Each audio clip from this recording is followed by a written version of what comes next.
While all Catholics are called to serve, the deacon is an official sign of this calling, promising to be a living example of service to others. In the Diocese of Springfield, deacons have served in parishes for 40 years now. I sat down with two members of the first class of the 19 deacons and their wives as they recalled their ordination day, January 15th, 1983. Remember the ordination day? All that snow? Oh yeah, and wind. The wind was terrible. During a blizzard on that 15th day of January 1983, history was made when 19 deacons were ordained by Springfield Bishop Joseph McGuire. Deacon Jim Hager, a retired deacon who served 31 years at Sacred Heart Church in Pittsfield, was one of the 19 that day. He and his wife, Pat, rented a van to bring the whole family to St. Michael's Cathedral in Springfield. Deacon Lucian Miller, who served for many years at the Newman Center at UMass, is also a member of the class of 1983.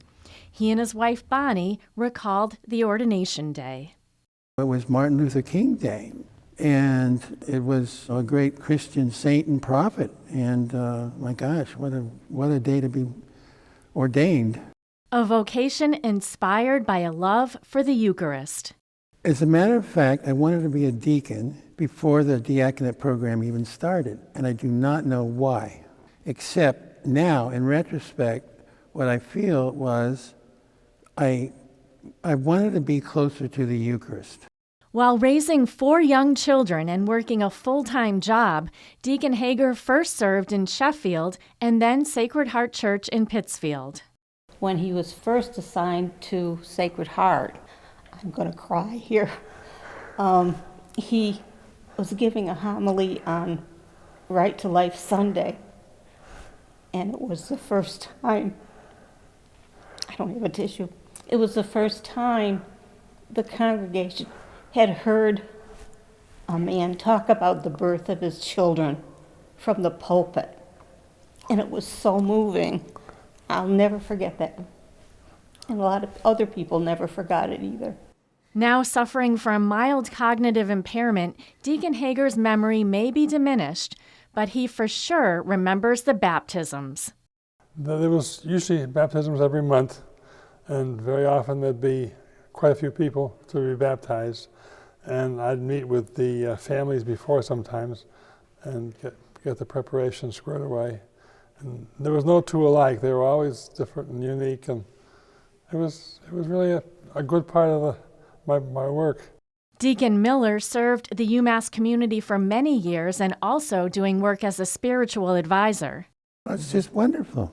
You feel you're in an atmosphere of grace for sure.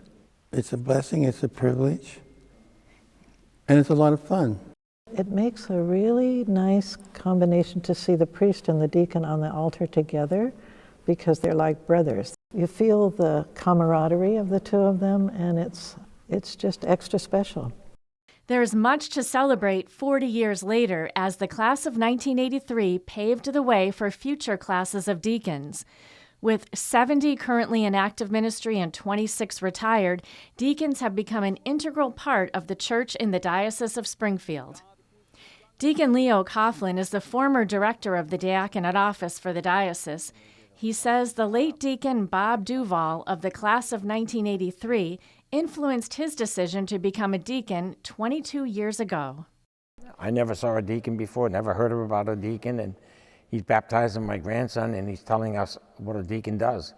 And because of that, I sought out answers of what a deacon is, and now I'm a deacon because of Bob Duval. 40 years ago, the first group of men were ordained to proclaim and preach the gospel, assist at the altar, baptize, bless marriages, and serve anywhere that they were called to do so. The class of 1983 were the pioneers for the diaconate in the Diocese of Springfield, and they did a wonderful job. And 4 decades later, deacons are needed in the church now more than ever, says Deacon David Picard, director of the Diaconate office.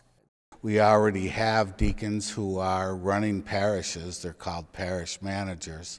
And in a recent survey conducted with the priests about the diaconate, we found a great many priests believe that that'll be the path forward for the diaconate. All in the Diocese of Springfield send their heartfelt thanks to those pioneers whose path has been faithfully followed. The diaconate has certainly been a blessing to our diocese.